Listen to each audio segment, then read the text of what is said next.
TDS is real. It is a scary disease. The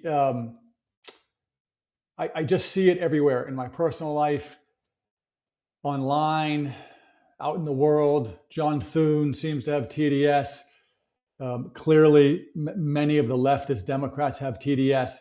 And we're going to talk a little bit about the antidote today, which is, probably some version of put on a MAGA hat, watch the show on loop after loop after loop, okay? And read facts, okay? The great Thomas Sowell once was asked, how did you transition to use the word from the left, to transition from a communist, Marxist, to a free market capitalist? And he says, facts, okay? We're going to get into some things. We got some great manufacturing data. Toyota is moving a plant here from Mexico. This gets back to Trump moving manufacturing from overseas to here.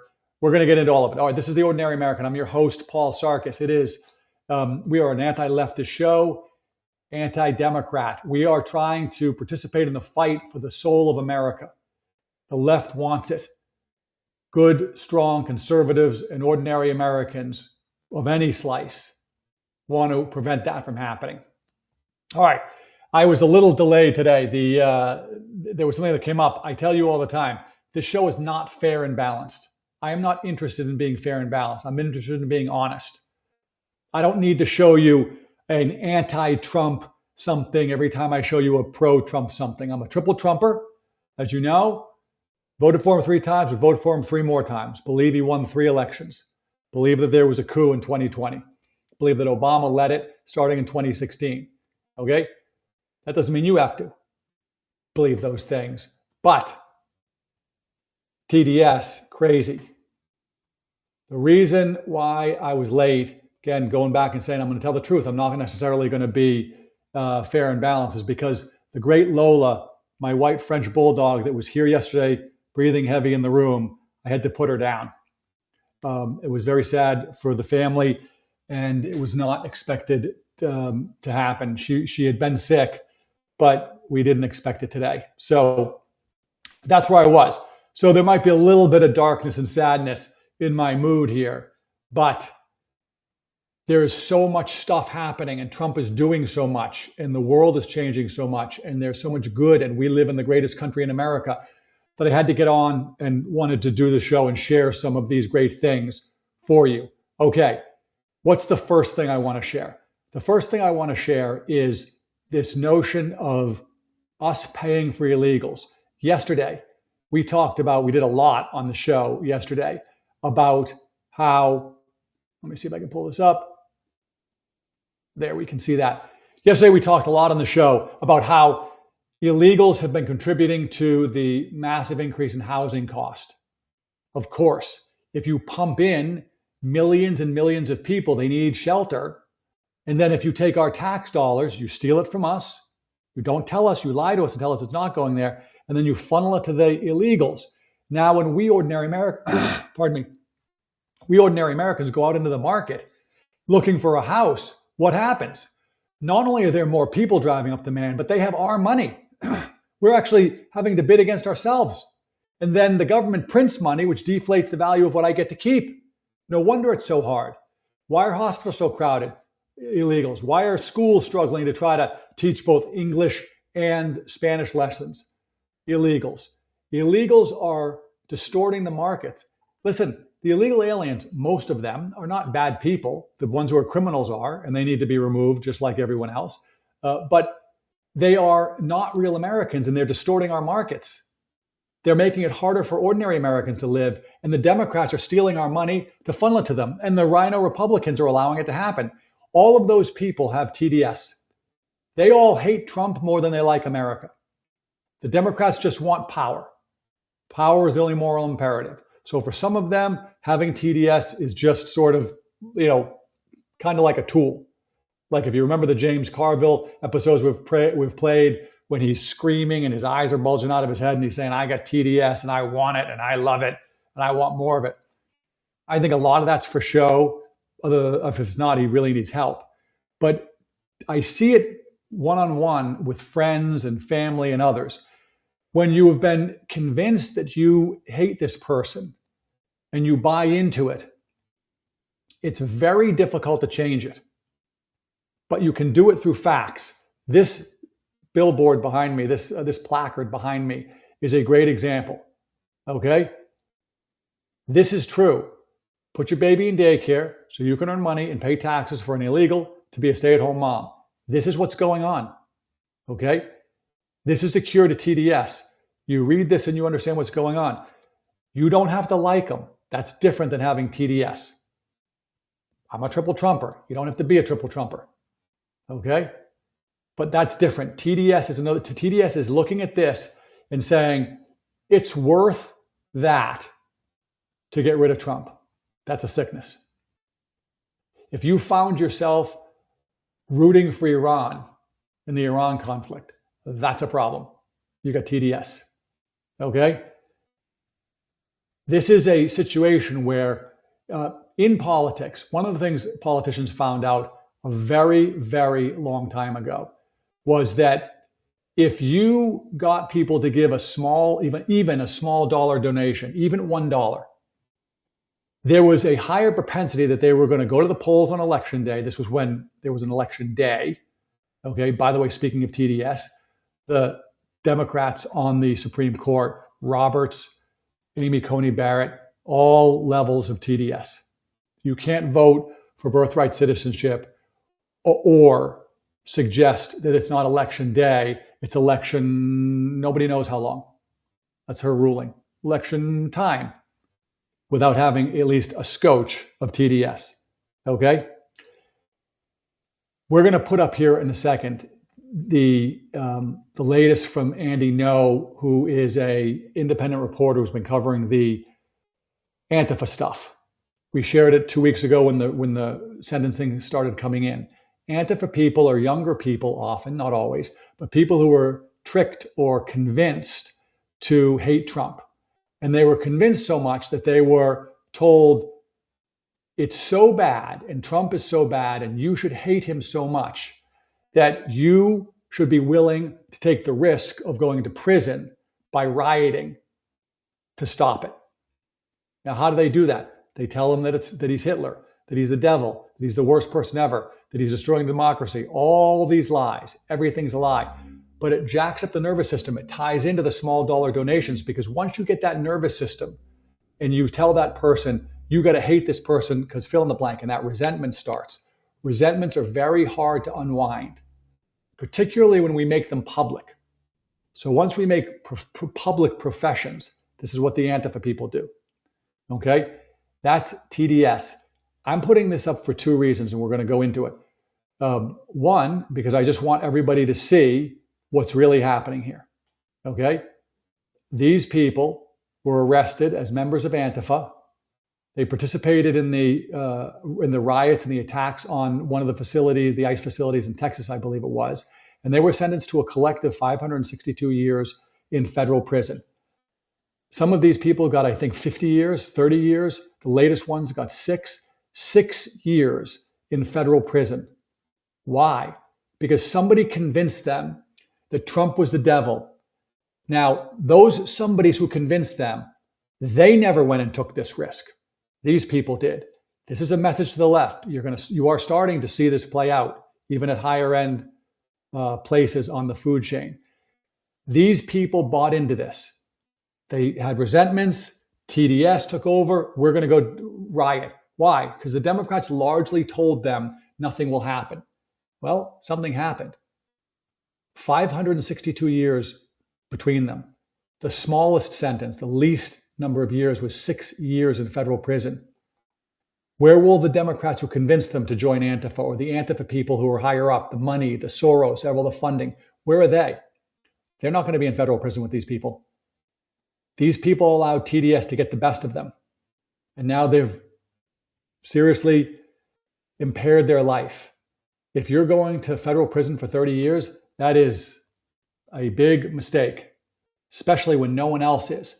These people, if they haven't already, they ought to start telling the prosecutors everything they know, every person, every bank account, everything, because the people that they're defending don't care about them. They hate them.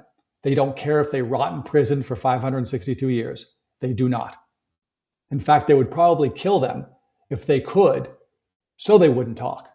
Now, it's very possible that they already tried to make deals and they didn't have enough information, because Antifa keeps people separated that way to protect the network. That's possible, okay? This is the extreme level of TDS right here. And I say that it's working its way up higher on the food chain because we're starting to see some things from John Solomon and others. Joe DeGeneva, I think we mentioned this yesterday. He took over the grand conspiracy case, and it appears that he's broken it up. Yeah, Paul Sperry wrote about this. We talked about this, that he's breaking it up now. Instead of a grand conspiracy case, he's breaking it down into smaller cases. I read yesterday, I didn't put it on the show because I couldn't find the clips, that there's been an arrest warrant issued for Comey. I don't know if that's true. We'll see. All of these people are going to find that the higher ups in the movement on the left do not care about them. They couldn't care less. Rot in prison. They don't care. There's that famous story of Roosevelt, FDR, Stalin, and Churchill meeting to sort of figure out what they were going to do at the end or towards the end of World War II. And the issue came up of the landmines that the Germans had laid all over Eastern Europe. And Stalin floated the idea. The idea was just let soldiers walk across where they're expendable. And he laughed once he saw that the other two, this is the report, and he said he was joking. But a lot of people that I'm reading saying he was not joking. He was taking their temperature. He wanted to do that because he doesn't care about the soldiers. They were just a cog in the wheel for him. Telling that story because that's TDS at its essence. If you hate that much, okay? These Antifa people, very, very sad. Very, very sad. They are going away for a very long time. They deserved it. They earned it, okay? But they could have made different choices. TDS led them to that, okay? All right, we're gonna skip to John Solomon here for a second. I meant to put this on yesterday, but we just didn't have time. So we're gonna put it on a little bit today. He's got new stuff coming out almost every day. And by the way, he now volunteers, I believe is the right word, for the government, okay? He's sharing with the government. He knows the documents, believe it or not, probably better than the prosecutors do. He understands the theory of what's been going on. He knows this better than they do. So I'm going to see if I can rewind this. There it is. Let's see if we can, hold on. That doesn't seem like the right clip. Wait a second. Well, it's John Solomon. Let's play it and see what happens. I don't think so from the reporting I'm doing. By the way, if you don't know, that person on this is John Solomon, great reporter. Just the News is his site. This is Talafrico. Hat tip to the great Vince Colonnese, who in my opinion made that up. Alfred E. Newman is what Trump calls him. This is the guy that's running for Senate in Texas. Okay? This is classic Democrat, clearly TDS. This is the Johnny Bravo. He fits the suit. They think we're going to get into Graham Plattner here in a minute. Okay? This guy he's the fact that I don't believe the polls. I'm stumbling over my words. I don't believe the polls because I don't believe the Texans would choose this guy over pretty much anybody, okay? The guy doesn't even really understand barbecue. He pretended he was a vegan, then he said he was barbecue. When you see the clips of him eating barbecue, it looks like he's eating poop. Okay, let's play it. Meanwhile, a lot of reaction to the story that we broke in the last 24 hours. President Trump himself reacted to it. Socialize the story. But we now have a second piece of evidence that the Justice Department under Joe Biden knew that its raid on Mar-a-Lago was bad. A couple months ago, we told you that the FBI had memos saying that they did not believe they had probable cause to raid Mar-a-Lago, but they did it anyways. They went into the president's home looking for allegedly classified documents. Most of the people involved in that had TDS. Even the people that said, oh, I'm just doing my job. No, that was not just doing your job. You could have resigned. That's hard to do, but you could have done it. You could have asked to be removed. There's a lot of other alternatives. That's TDS. Well, a couple days after that raid, one of Merrick Garland's top advisors, someone he personally brought in to make sure that they stayed ethical in their investigations of President Trump, wrote an email saying, I don't believe we had the right to go raid Mar-a-Lago. In fact, I've been worrying about it ever since I found out about it. Why? As she noted, and as we reported at the time back in 2022, she believed President Trump may have declassified the documents before he left office and therefore had every right to possess those documents at Mar-a-Lago. That is a smoking gun. Those two documents together could potentially create an overt act in a conspiracy case alleging that President Trump's civil liberties were violated. That is exactly what Joe DeGenova and the team in Miami and Fort Pierce are looking at. Today, that team was in Washington meeting briefly with the Attorney General, Todd Blanche. We'll have a lot more on that as the next few days unfold. Okay, that's important news for us to know. Okay, things are moving. Joe DeGenova broke it down. Instead of a grand conspiracy, he's breaking it up into smaller conspiracies. I read two, but maybe there's more. Everybody involved in that is a TDS sufferer in one way or another. And it's likely been TDS has been the cause of a lot of people in the FBI and other places in the federal government who were the resistance against Trump being removed. Okay? All you have to do is open your eyes to facts. If you're a hardcore leftist, you are not going to like Trump because he is for freedom. But I see this all the time in my friends and family members and acquaintances. They buy into these stories. The really fine people nonsense still persists. Oh, Trump's so bad. Look at him. He's making so much money individually. Never care about Pelosi or Clinton or anybody else, the Clinton Foundation, one of the great criminal organizations of all time. Nobody cared about that. Everybody wanted to look the other way. It was like that great scene in The Town when they're switching cars and there's a cop doing a detail and they're all sitting there with their guns and everything and they see the cop and the cop sees them and he just turns his head the other way. Okay, that's what it's like. That's what it's like. Okay? Now, we're gonna get to the Grand Platinum stuff in a second because TDS is how you get a Grand Platinum. Okay? John Solomon, by the way, doing great work. You really should, if you can, focus on his stuff. He's clearly in the know, clearly has sources, and he's now essentially working for the federal government. I think it's just volunteer, but he's helping them find all of the various documents because there's so many. Okay, another great person I look to almost every day for great material when I'm looking for video clips is the great Mays Moore. I don't know him, never met him, but I highly recommend you go watch his stuff. This is this idiot Graham Plattner. This is the Democrats. We're going to watch two clips. This is one of them from Mays's site. This is Graham Plattner. He's the Democrat primary guy from Maine. He's now, the Democrats are going after him. Just last week, we ran an episode saying that the Democrats eat their own. This is an example. By the way, this is an example of the same thing that happened to Eric Swalwell, Bob Menendez, the senator. We talked about him last week. This happens all the time when the Democrats don't like you anymore. They have to kill you politically anyways. Okay? Eric Swalwell is going through it. The Democrats had nobody else, or some genius thought this guy was a great candidate. He's the guy with the Nazi tattoo. He's the guy who does inappropriate things in public bathrooms. He's the guy that had a bunch of allegations of inappropriate sexual behaviors. He's innocent until proven guilty, but these were things that were out there, and they were all recurring. And he went on and said, nope, there's nothing else, and I'm great, and whatever.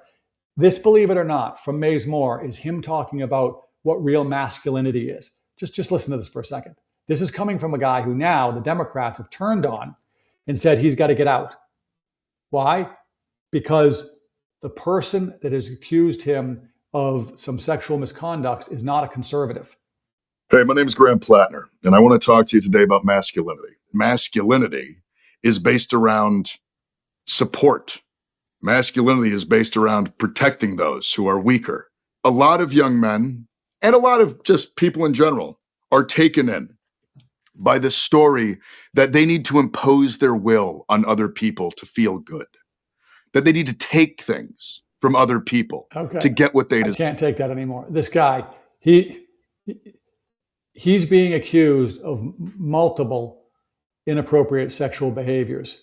He's admitted to doing ridiculously gross things in public restrooms. He's admitted that he's got the Nazi tattoo. Okay, so the really fine people was a hoax. It never happened. You can listen to the video yourself. This guy has a real tattoo. That one's okay. Why? Power is the only moral imperative. And they use TDS to convince more and more people to do it. This is, where is it? No, where is it? Where is it? Is this it? A month ago, Graham Plattner was assuming, oh yeah, listen to this. Can you just talk about the nature of the sexting in terms of, can you call for the release of the Epstein files? And can you call out those who have abused women and not be conflicted in any way? Yes, of course. I mean, I engaged in consensual romantic activities with adults at an earlier part in my life. That seems like a fairly normal thing, most people. Turns out not so normal and not so consensual. And I'm trying to find, there's another great clip that Maysmore has on here. Here it is. This is Bernie. Okay, I want to play this in a second. This is Bernie. Supremacist, when you have a president commenting on a march by Nazis and white supremacists, who then declares, well, there are nice people on both sides. Get it? Nazis bad. Now, we all know, because we've seen the video, he's lying. That is not what Trump said. Trump did not say some of the Nazis were nice.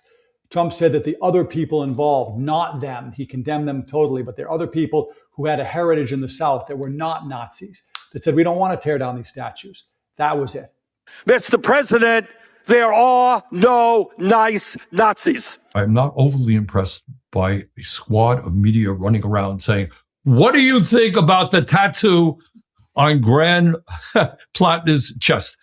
Between you and me, there might be one or two more important issues. So when it's convenient, he doesn't care about the Nazi tattoo. When it's a lie, he wants to promote it. Do you see how that works? It's ridiculous. Okay, and I'm not going to play those other things. That, by the way, this would be a great clip. We might play that tomorrow. Okay, this is the Democrat Party. They kill their own. He's going to go down, and they're doing it. Now, let's think back to 2024. Biden goes into that first debate and shows that his brain is mush.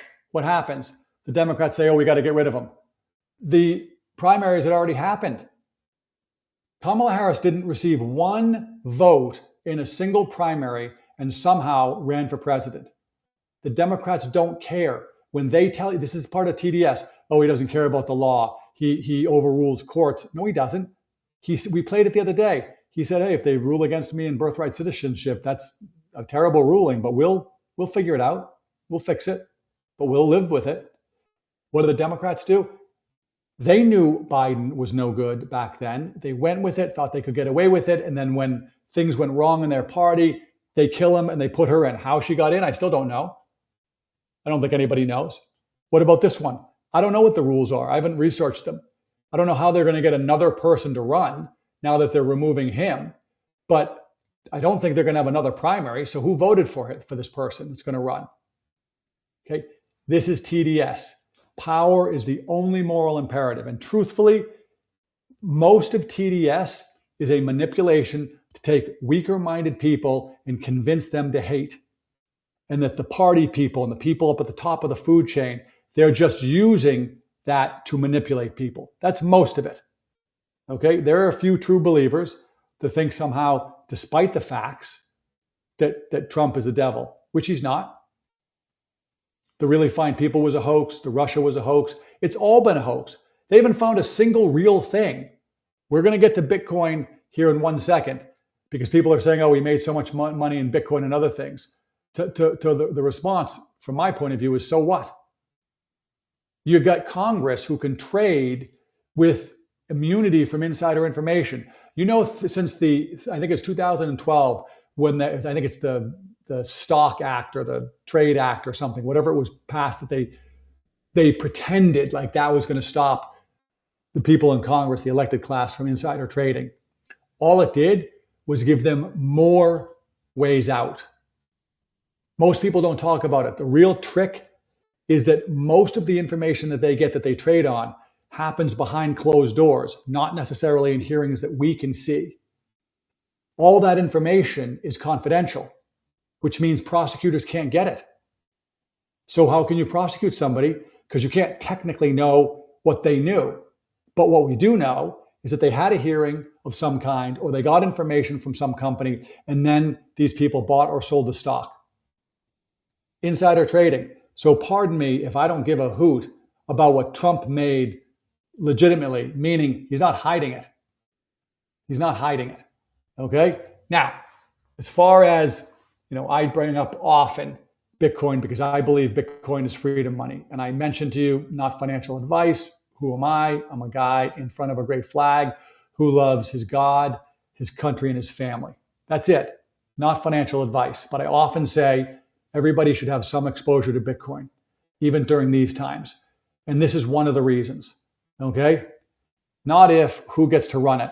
So Trump mentioned he actually mentioned it during the election, that he was going to start a Bitcoin reserve. So the government would own Bitcoin going forward. This is an article that came out, I believe it was yesterday, where it talks about the fact that the Justice Department is going through its process to figure out where and how to hold it.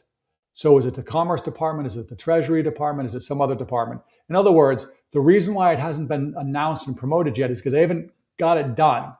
Dealing with the government is not easy, okay? Trump is doing it, and it is going to have a profound effect going into the future. It will not likely have a profound effect tomorrow.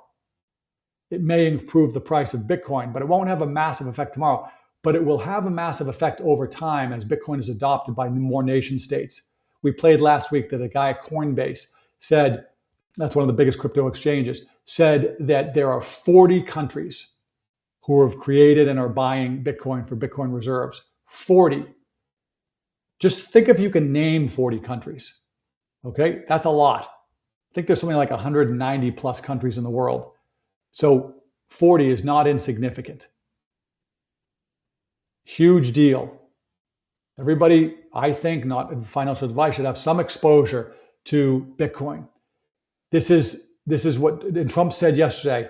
I wanted to get the clip, but I couldn't find it with the situation with Lola. I was late on some of my prep for putting the clips together. But Trump basically said, I want America to lead in Bitcoin because somebody else is going to, and I can see that it's going to be seriously important.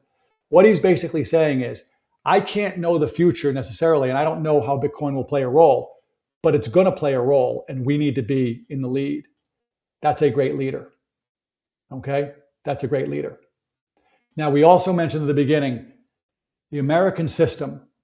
What is Trump doing? He's implementing the Hamiltonian, the American system. Hamilton came up with it and implemented it. Lincoln tried to implement it. Hamilton was assassinated. Lincoln tried to do it. He was assassinated. McKinley was trying to do it. He got assassinated. JFK was trying to do it. He was assassinated. It means that we're going to manufacture everything we need here, and we're going to deal with countries in a sovereign way, two sovereigns dealing with each other. None of this United Nations, NATO, nonsense. None of these intermediaries. Individual countries, what's best for you? Talk to me. And you can see in Trump, when he says things about Putin, it's like, yeah, Putin's doing one thing I don't like, and on the other hand, I got to work with him. That's a realistic leader. Okay, it's not this, well, actually, if you ever watch the movie, it's called The Good Shepherd. If you didn't know the world worked this way, it's kind of interesting. The Russians and the US during the Cold War talked all the time back-channeled, not necessarily president to president, back-channeled through CIA and other sources. And they did that essentially so nothing would get too crazy and out of control. Okay, it almost can feel like a charade. It's a good, safety mechanism. But now we have Trump, who's a president, who's just saying, yeah, we got to deal with them. Sovereigns. Why do I bring that up today? Bring it up because we just found out that Toyota, another car manufacturer, is going to move a plant from Mexico to the United States. Why? Because Trump was smart enough to say to the world, I'm going to tax the poop out of you in the form of a tariff if you don't make your vehicles in America. If you make them in America, you get zero tax. Bam. So what are they doing? We've talked about it, Hyundai, we've talked about all the European car manufacturers, all moving their plants from Europe to here. Because at the same time that Trump is doing that, now we have the American market that they all want, so they don't want the tariff. But here's the added bonus. All of Europe is going left. Too many regulations. Everything's too expensive. Green nonsense. The sun monster is coming to get us. All this crazy stuff. So they can't build anything and they can't operate anything. Here, Trump's going the opposite way. Totally opposite. Come and build, have at it. As Scott Bessent said yesterday, the great, big-time Scotty Bessent, best Treasury Secretary ever. What did he say? Certainty. We're going to give you certainty. That's what businesses need. Okay? I think it would be better if you eliminated the tax altogether. Tariffs are going to be enough over the long run, but we'll get there. Okay? Now, if you found yourself reading that Toyota headline and thinking to yourself, I'm sort of frustrated at that, or I'm mad at that. Yeah, you probably have TDS. You do. Okay? You probably have TDS. All right, now here's somebody else who has TDS. That's not a very good transition, but we're going to do it anyways. All right? I was saying to my wife, my transitions are just sort of hard lefts and rights. This is another TDS sufferer. This is McConnell. Okay? Good morning. This is the great Rasmussen reports. Elaine Chao was already in China when Mitch was getting CPR. No one's seen him. It's weekend at Bernie's now, keeping him alive. The real question is, why didn't she immediately fly back to DC instead of meeting with the Chinese VP 5 days later? And who exactly did John Thune speak with on June 15th? That's when he said he spoke to Mitch McConnell. June 12th, wife Elaine Chao in China at university. June 14th, McConnell in full cardiac arrest with CPR. June 15th, John Thune tells Politico he spoke with Mitch McConnell. We'd like to know how. June 17th, wife Elaine Chao in China with Chinese vice president. Okay? And then we showed some of that yesterday. That is a TDS sufferer. How can I say that? He's a U.S. Senator. He's a Republican. So what? He has not allowed the Senate to go in recess. First of all, he's not been able, no, let me rephrase that. He has not been willing to allow Trump to have his appointees get through. And then he hasn't been willing to give him the recess appointment avenue. So he keeps on having somebody stick around and gavel in. But he says we can't do a filibuster to get the Save America Act passed, which 84% of Americans want. It sure seems to me that the Chinese would not want the Save America Act to go through because it is going to be much harder to corrupt the elections. So if they're talking to McConnell through his wife, now McConnell is weekend at Bernie's, and now Thune is out doing whatever Thune's doing. It is clearly, in my opinion, a form of corruption, if not straight on bribery and corruption. The person who is majority leader does not get the job of majority leader unless he's capable of whipping a vote for a bill that has 84% approval from Americans. It is not possible. He has too much power and too many carrots and sticks. We've talked about it before: office space, committee assignments, fundraising, putting somebody else up against him in a primary. Loads of tools, carrots and sticks. Loads. He can get the vote. It's called whipping a vote. And he can do it other ways too. Maybe there's other legislation that these guys want. Okay? He doesn't want to do it. Why doesn't he want to do it? Because he has TDS. Because he sees Trump as a threat to the elected class's rule over the rest of us. That's as simple as that. Simple as that. We talk a lot on this channel, and we're going to talk a lot about it in the future because it's true and it's important for all of us to know. 1913, 16th Amendment, 17th Amendment, and Fed creation. 16th Amendment is the income tax. 17th Amendment is the population of senators, and the Fed is the creating of the Federal Reserve, which is neither federal nor a reserve. It is just a money printing monopoly given to a private bank called the Federal Reserve, owned by many of the bigger banks. 17th Amendment, which authorized the popular vote for senators, taking it away from the state legislatures who appointed them. What did that do? Centralized corruption. Did other awful things, but it's centralized corruption. Get them all in one building down in Washington, D.C., and we can corrupt them all. Give them 6 years. The citizens get to vote. We never even see them.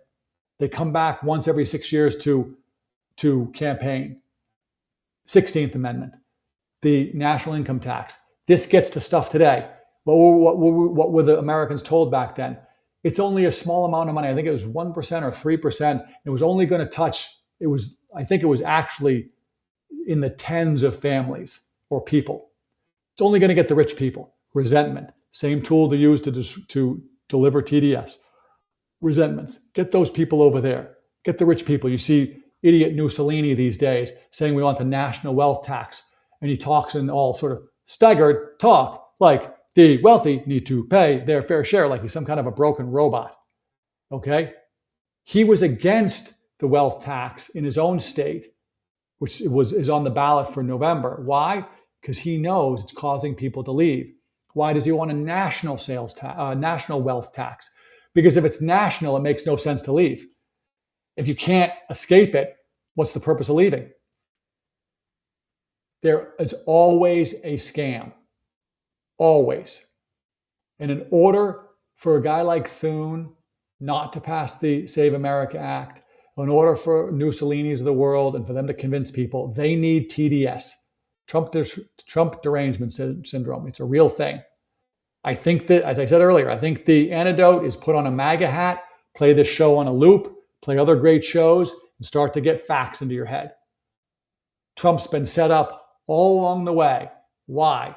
Because despite what you've been told, it's actually the opposite. Trump is the only one not compromised down in Washington. They've tried to compromise him, but they can't. So they make up things to try to compromise him, and that doesn't even work. They got to be pulling their hair out. We've done everything. We've corrupted every piece of government. We had the CIA, we had the FBI, we had England, we had other countries working with us. We still couldn't get him. As I said yesterday, he solves problems. The Woman rink, we talked about that. Nobody could get a rink in New York City. He just did it in like 6 months. He solves problems. He's going to solve the birthright citizenship problem. He's going to solve the election problem, and he's going to solve the Save America Act problem. I don't know how, but I believe he's going to. I believe he's going to. All right, USA Soccer didn't do great last night, but there's a whole nother TDS kettle of fish there. All the people screaming and saying, oh, see, he shouldn't have got involved. Yes, he should have. We did a whole show on it. It was good that he did that. He made a phone call. Okay? He's standing up for Americans. The call was a crooked call to begin with. It should have never been made. Never. All right. What we're looking out for is we're looking out for Save America Act news. We're looking for see how Plattner gets shivved by the Democrats and what they do and how they get him a replacement. I'm going to mourn the beautiful white French bulldog, Lola, or as we call her, Lola Buttons, who we put down today because of her tremendous discomfort and illnesses. And we'll see you tomorrow at 2 p.m. I'll be on time tomorrow. As the great Father Mike Schmidt says, I'm praying for you. Please pray for me. And as I like to say, I'm rooting for you. Please root for me. We'll see you tomorrow. Oh, by the way, please like, subscribe, and follow. I need to say that. If you can, like, subscribe, and follow. Leave some comments. Let me know if there's some things you've heard me go into that you want to go deeper into, or if you think I've forgotten something. TDS is real.